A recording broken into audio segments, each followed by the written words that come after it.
Estamos de volta e eu quero agradecer a sua participação. Você que está ligando para cá pelo nosso telefone 1938719620, que está enviando o seu e-mail pelo nosso endereço serfeliz@rs21.com.br. Muito obrigado pela sua participação. Mas antes de ler aqui as participações, quero mandar um grande abraço para a Aparecida de Fátima dos Santos, de Manhuaçu, em Minas Gerais. Ela vai entrar ao vivo por telefone, lá pelo 5º bloco, para colocar suas intenções. Nós vamos torcer para que a Aparecida de Fátima dos Santos esteja em casa para participar conosco, apresentando as intenções, para que a gente reze, dando uma bênção muito especial. Eu, como sacerdote, quero abençoar a sua vida e a sua história. Vou torcer para que a senhora esteja em casa para participar comigo, apresentando as suas intenções para o nosso momento de oração.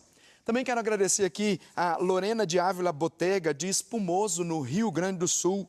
Ela pede oração e ação de graças pela passagem do aniversário de sua filha Valéria de Fátima Botega, que é hoje, pede por toda a sua família e em agradecimento pelas graças recebidas. Obrigado pela sua participação.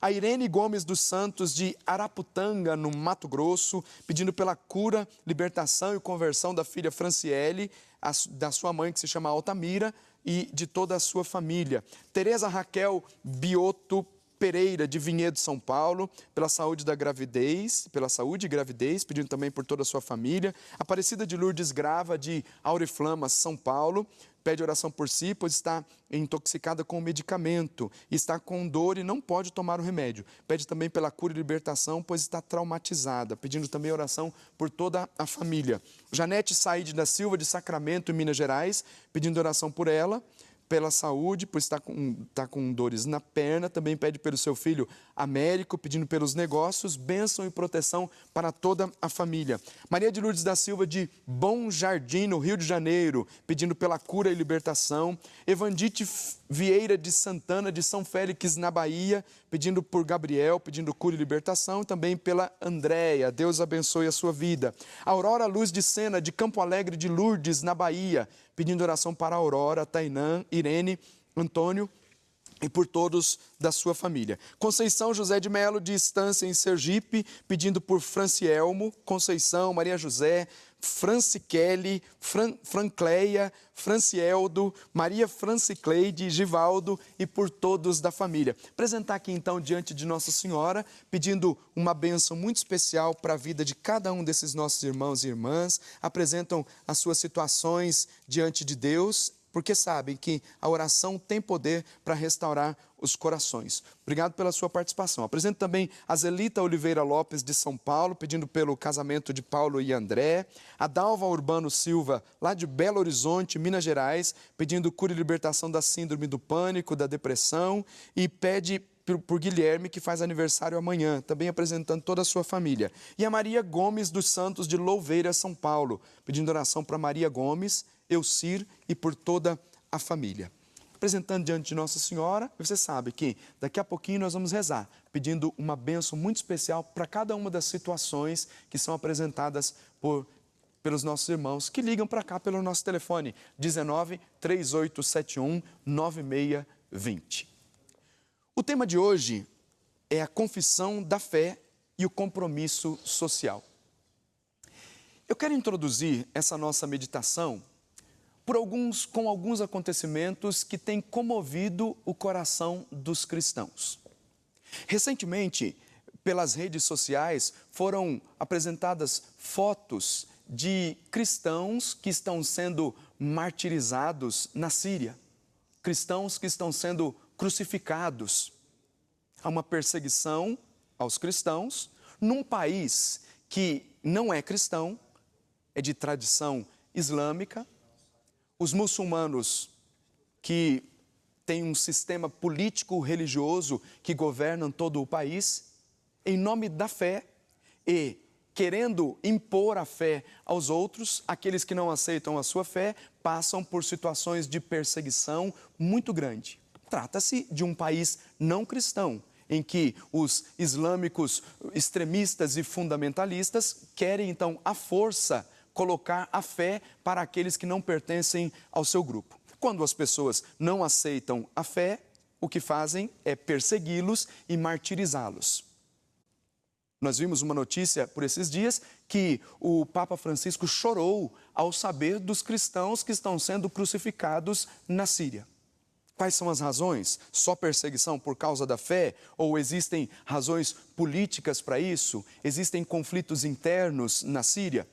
Nós não o sabemos de fato porque nós não tivemos acesso às investigações ou àquilo que os organismos de direitos humanos internacionais têm feito para descobrir a razão disso.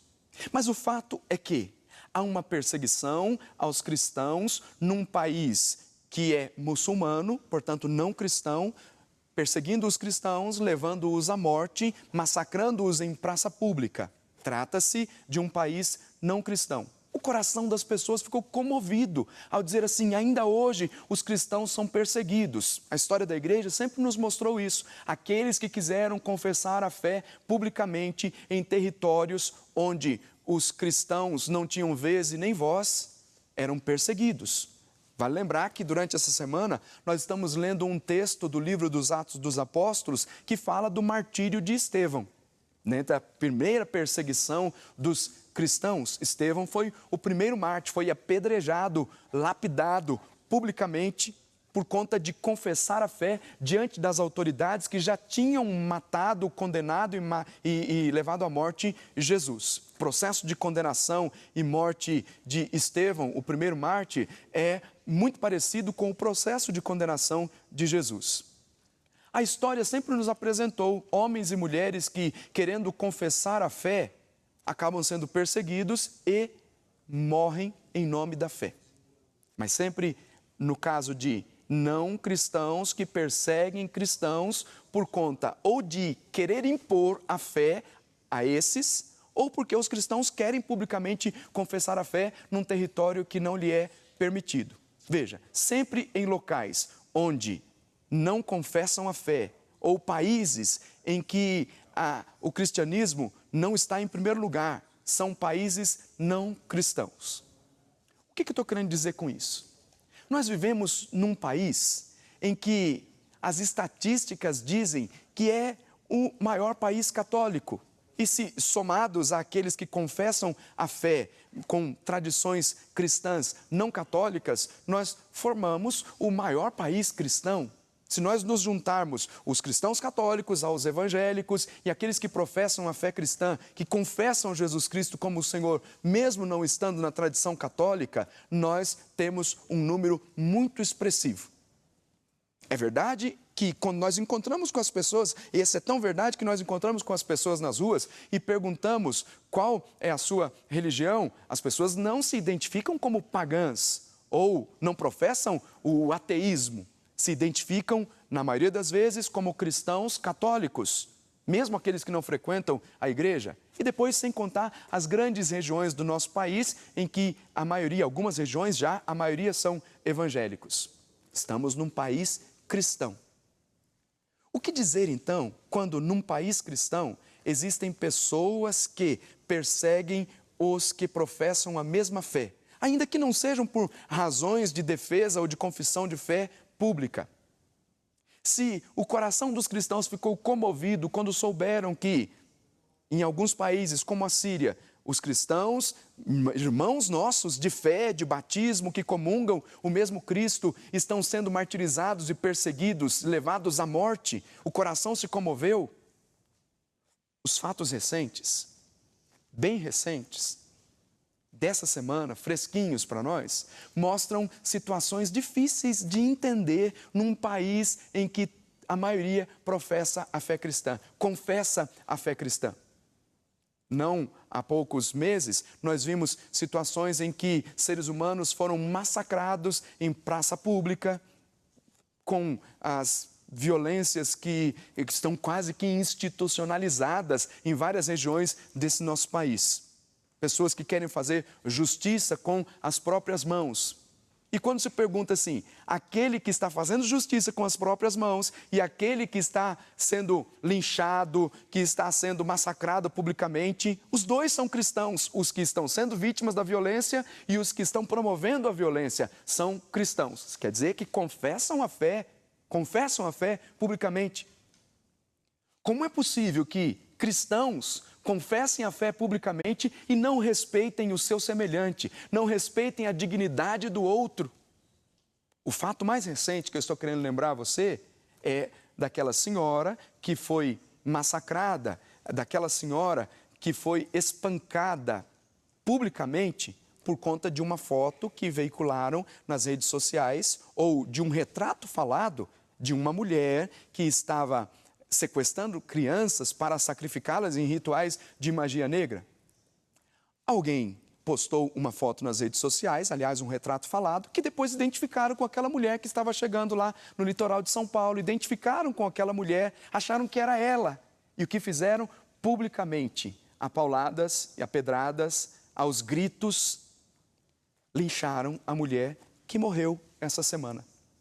E se perguntar, quem é essa mulher? Essa mulher participava de uma das comunidades ali no litoral de São Paulo.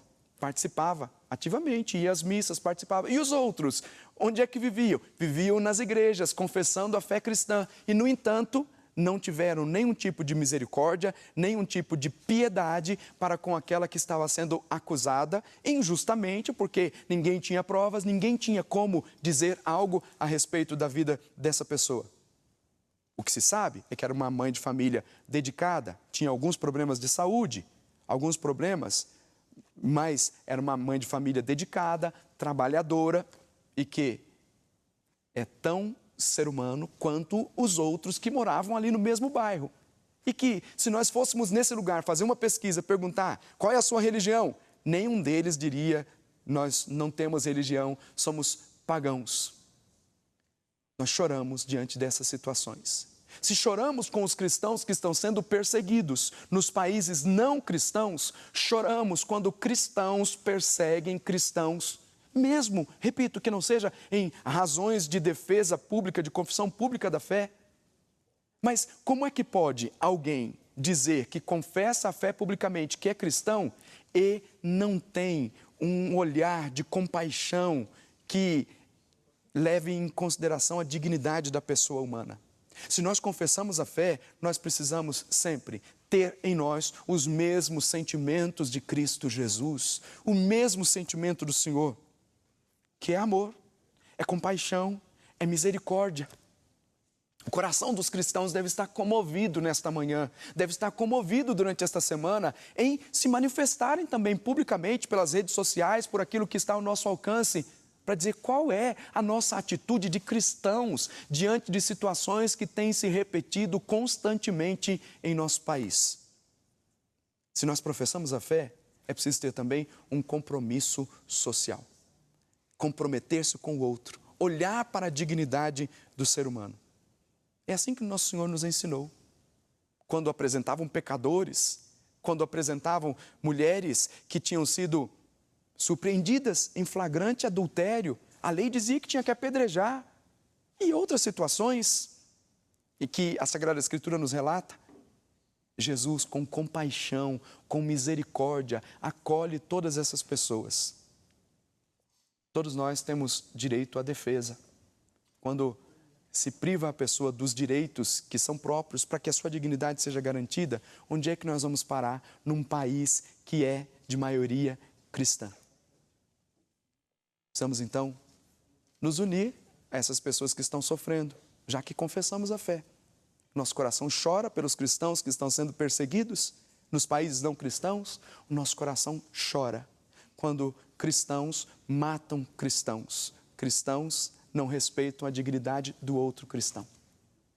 Essa é só uma introdução da nossa meditação de hoje, porque é algo que comoveu o meu coração por conta de saber que os cristãos estão sendo perseguidos por não cristãos, mas aqui os cristãos matam cristãos sem que deem direito à defesa.